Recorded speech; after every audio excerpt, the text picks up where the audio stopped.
One thing I have learned over the years is that things rarely go as planned, and building a van is no exception to that.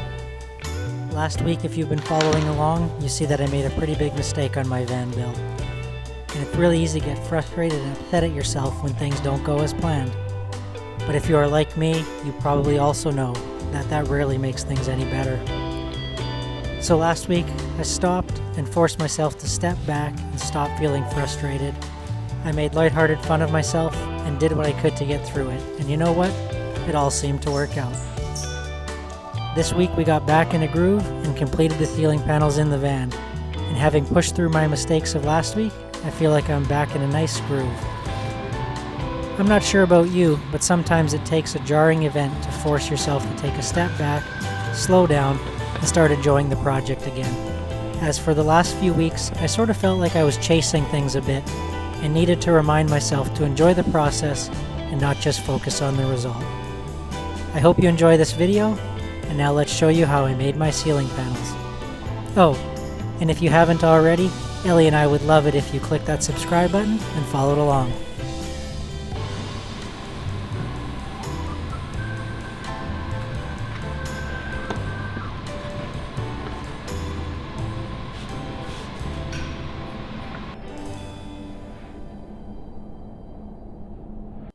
When it comes to the ceiling panels, it was really a crossroads part of the project for me. In order to complete this project, it required running some electrical, plumbing, installing riv nuts in the ceilings, marking locations for my overhead cabinets, insulating, and many other things. So now that this part of the project is complete, it's really starting to feel like a lot of progress has been made on the van. For my ceiling, I decided to go with 1/4-inch Luan Plywood, covered with 1/8-inch closed cell Landau foam, finished off with a perforated white marine vinyl. Why did I choose to go with this? On this build, I'm really focused on lightweight materials, and the Luan Plywood is extremely lightweight, and the foam and marine vinyl gives the van a really clean, polished look that I think stands out.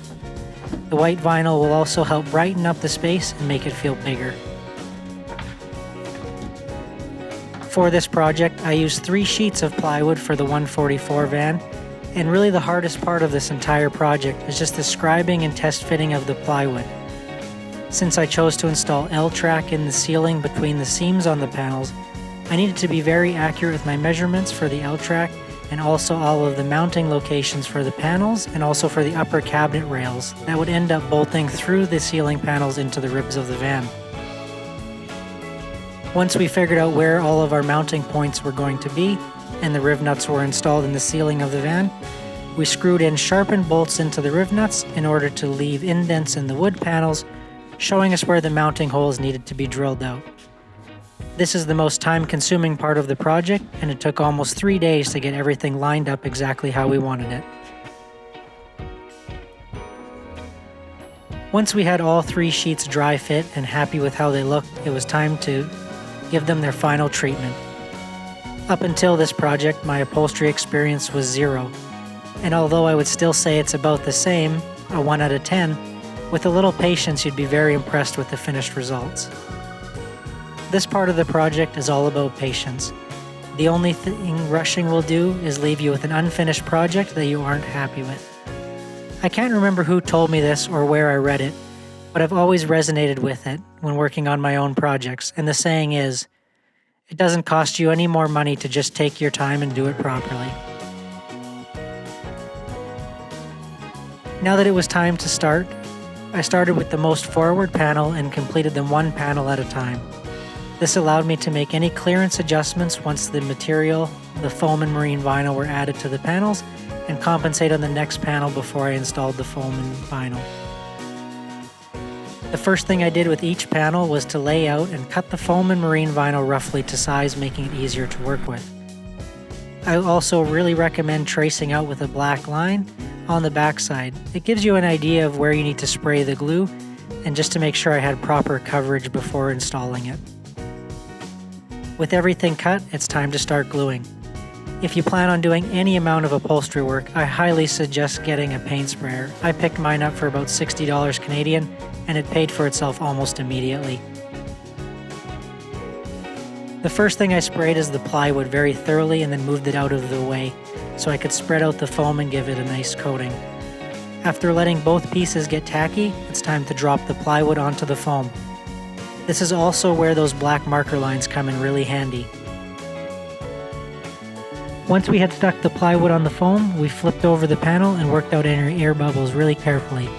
It's very important to keep a clean workspace and avoid any sawdust or debris that might scratch the foam.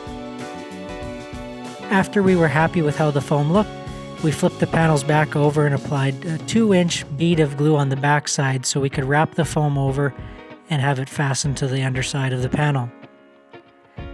After you are happy with how the foam looks, it's time to repeat this exact process with the marine vinyl. The only thing we really did differently here was before gluing the foam and laying the board onto the vinyl, we stretched the vinyl using clamps to avoid any possible wrinkling.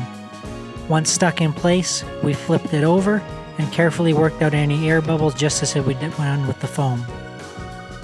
I found it very helpful to get down at eye level to see any air bubbles and work them out.